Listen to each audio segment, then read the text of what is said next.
A couple of the traumas that I experienced that I've had to work through is one that I never really felt safe with my father.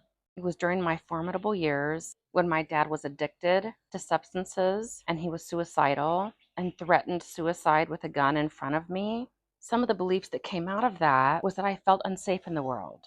I don't trust people. I don't feel protected. And it's a very scary feeling to go throughout your life and not feel safe, and to think that unaliving yourself is an option. As a child, I didn't understand all of the circumstances that led up to all of that for my dad. But as a child, that's not how we interpret it. I had needs that needed to be met. I needed to feel safe. I needed to feel loved. And I didn't feel those. And there were a lot of family secrets. And no one ever sat down and explained to me what was going on that was causing so much drama in our lives. The way that I interpreted that as a little girl was the drastic change we experienced from one day to the next, just very confusing. So in my little girl head, that looked to me like my dad didn't love me. I didn't realize that the car accident that my dad, my sister, and I were in when I was a kid pulled out right in front of a bus and we were hit. And it was my dad's fault. And at the time, he didn't have insurance. And there were injuries on that bus. And my dad got sued. He lost his business. We lost our home. We lost all their savings, our cars, everything. We bought a trailer and we lived in a trailer for several years. We went from one day having a huge house, all the money we needed, and a very comfortable lifestyle to living in a trailer, being poor as fuck, my dad being suicidal, my parents doing drugs, my dad crying all the time and pissed all the time. No one explained what was going on to me and my sister. We had no idea why life changed from one day to the next. I developed all kinds of limiting beliefs and coping mechanisms from that. It was a really traumatic time. But one of the biggest things that happened to me with that was that I didn't feel worthy of being seen or heard or being included on what was going on. I have always felt like I'm on the outside, like I'm not worthy of being included. And I've always felt like people aren't being truthful with me.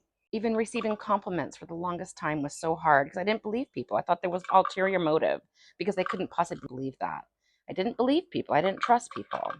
I took that and I believed that my dad didn't love me. And I blamed my dad and I was angry at my dad because I was so hurt by that I really developed a lot of anger for my dad because I thought that he gave up on us and thought he didn't love us anymore. I had to identify the beliefs and coping mechanisms that came out of that, such as not being worthy of being seen or heard. And I was the type of child that always was going within. My sister was very vocal and expressed how she felt all the time. And I did not. I went and played with my Barbies. I went and played with my friends to escape from all of it and didn't feel or deal with any of it. And because I wasn't included on what was going on or explained anything, I just felt like I was always on the outside and I wasn't good enough to know.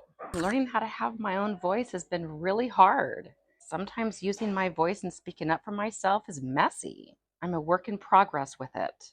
And one of my coping mechanisms with my depression ended up being to become suicidal. But it's not the acts of what happened. It's what happened inside of me as a result of the things that happened.